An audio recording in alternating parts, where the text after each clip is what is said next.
प्रिय विद्यार्थियों एवं सम्मानित श्रोतागण, आप सभी को भी मेरी ओर से सुप्रभात, नमस्कार, प्रणाम एवं स्वागतम।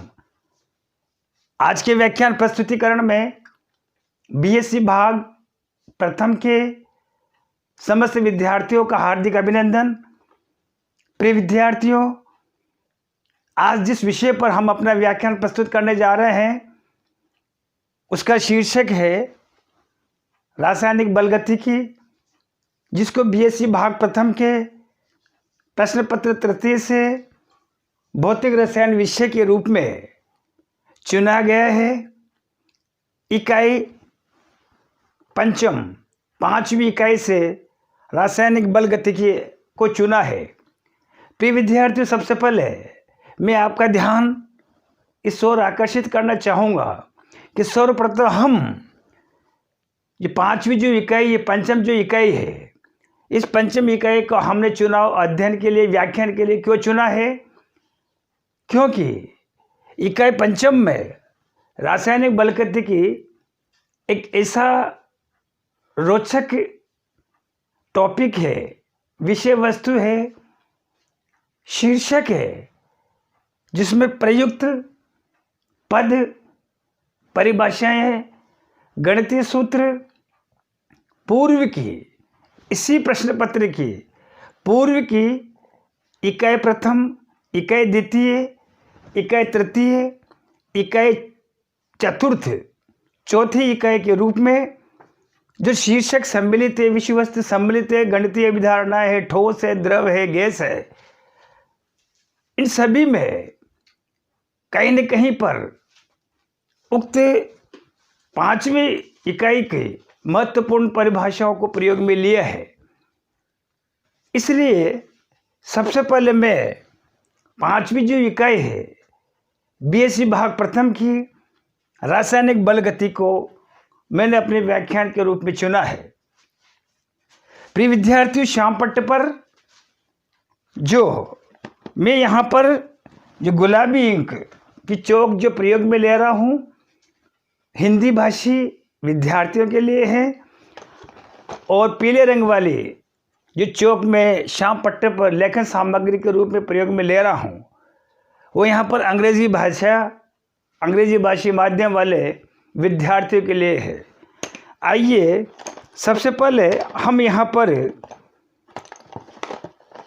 महत्वपूर्ण पद रासायनिक बलगतिकी के बारे में हम चर्चा करते हैं।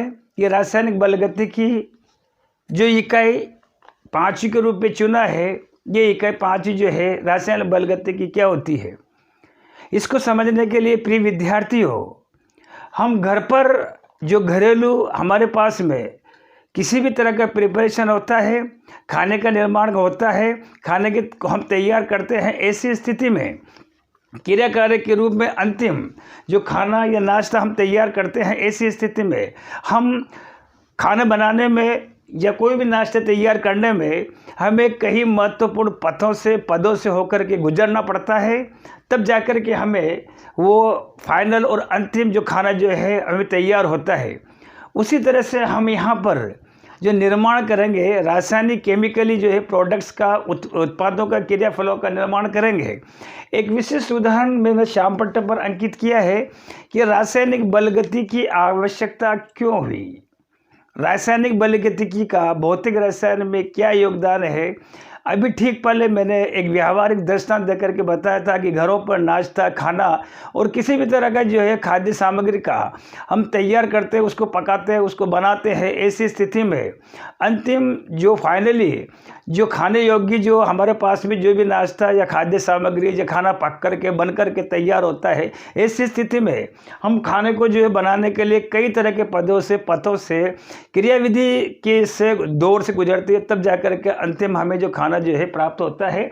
यहाँ पर हम रासायनिक प्रिपरेशन, रासायनिक जो है पदार्थ जो है क्रियाफल के रूप में तैयार कर रहे हैं।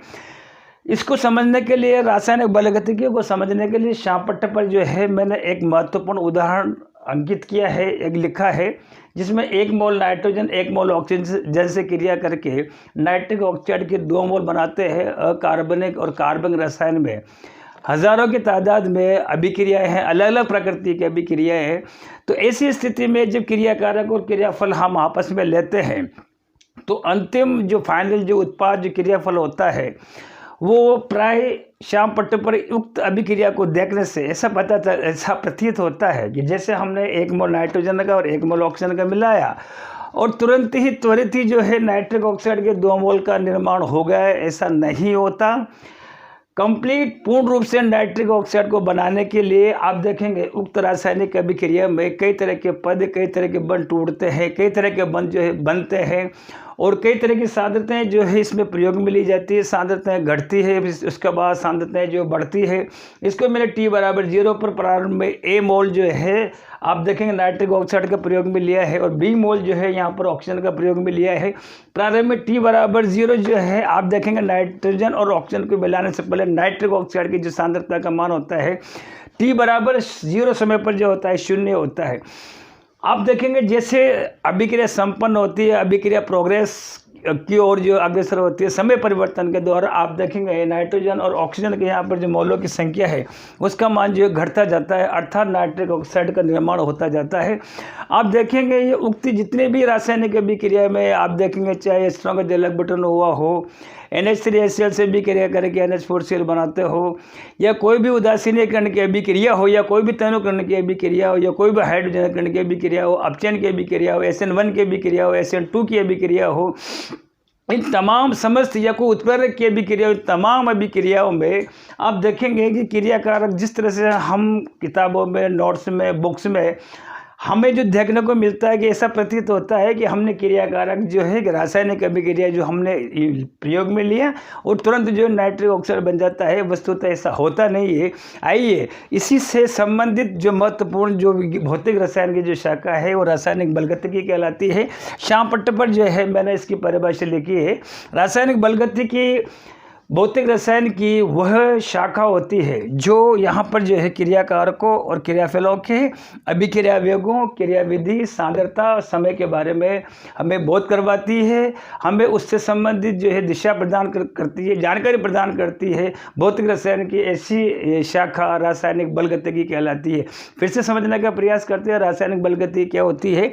श्याम पट्टे पर जो है मैंने यहाँ पर जो है रासायनिक बलगतिकी लिखा है और इस रासायनिक बलगतिकी में आप देखेंगे मैंने यहाँ पर संक्षिप्त में लिखा है R और P। इसको समझने के लिए मेरे श्याम पट्टे पर एक बहुत ही महत्वपूर्ण एक उत्क्रमणीय रासायनिक अभिक्रिया ली है। यहाँ पर जो है विशिष्ट अभिक्रिया नाइट्रोजन और ऑक्सीजन आपस में क्रिया करके नाइट्रिक ऑक्साइड का निर्माण करते हैं। तो नाइट्रिक ऑक्साइड का निर्माण जो है आप देखेंगे ये कोई जादू नहीं है कि नाइट्रोजन मिलाया और ऑक्सीजन मिलाया इमीडिएट जो है नाइट्रिक ऑक्साइड का निर्माण हो गया। इसके पीछे जो है कई तरह के जो है पद है, पथ है, क्रियाविधि है। इस तब आपस में जाकर के एक प्रोसेस होता है, एक क्रियाविधि होती है, एक सिस्टम होता है। उस सिस्टम के बाद सिस्टम के संपन्न होने के पश्चात, उस प्रक्रिया के संपन्न होने के पश्चात आप देखेंगे नाइट्रिक ऑक्साइड का निर्माण होता है। तो एक उत्क्रमणीय अभिक्रिया मैंने श्याम पट्टे पर जो रासायनिक बलगतिकी को समझने के लिए मैंने यहाँ पर जो है श्याम पट्टे पर A+B आपस में क्रिया करके C+D बनाते हैं। यहाँ पर जो है A और B जो क्रियाकारक है और C और D जो है यहाँ पर क्रिया फल अथवा उत्पाद को दर्शाते हैं।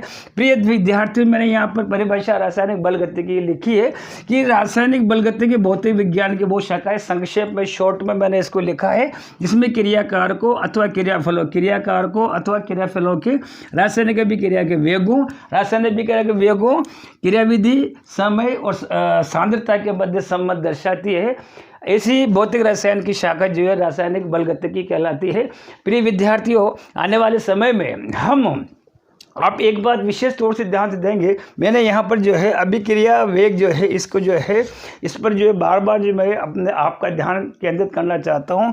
अभिक्रिया वेग कहिए, अभिक्रिया दर कहिए, संपूर्ण रासायनिक बलगतिकी केमिकल काइनेटिक्स जो है अभिक्रिया वेग अथवा अभिक्रिया के दर के इर्द गिर्द घूमती है। यदि हम देखेंगे अभिक्रिया शब्द को हटाते हैं तो ऐसी स्थिति में वेग बचता है, अर्थात आप करेंगे आप इसको वेग को यूँ डिफाइन करेंगे, यूँ सुपरिभाषित करेंगे, किसी भी कण के विस्थापन में समय के साथ हुआ परिवर्तन जो वेग कहलाता है। लेकिन जब अभिक्रिया शब्द जुड़ जाता है तो अभिक्रिया शब्द जुड़ने पर हम यहाँ पर विस्थापन दूरी के स्थान पर हम यहाँ पर जो है सांद्रता प्रयोग में लेंगे। और अभिक्रिया वेग को अभिक्रिया वेग होता क्या है, अभिक्रिया दर क्या होता है, पूर्व रासायनिक बलगतिकी में क्रिया कारकों में क्रियाफलों में अभिक्रिया वेग अथवा अभिक्रिया दर का महत्वपूर्ण योगदान होता है। आने वाले समय में हम अभिक्रिया वेग अथवा अभिक्रिया की दर के सुपरिभाषित करेंगे, इसकी विमा क्या होती है, इसका मात्रक क्या होता है। फिलहाल इतने, तब तक के लिए पुनः आप सभी को कोटि कोटि धन्यवाद, नमस्कार और पुनः प्रणाम।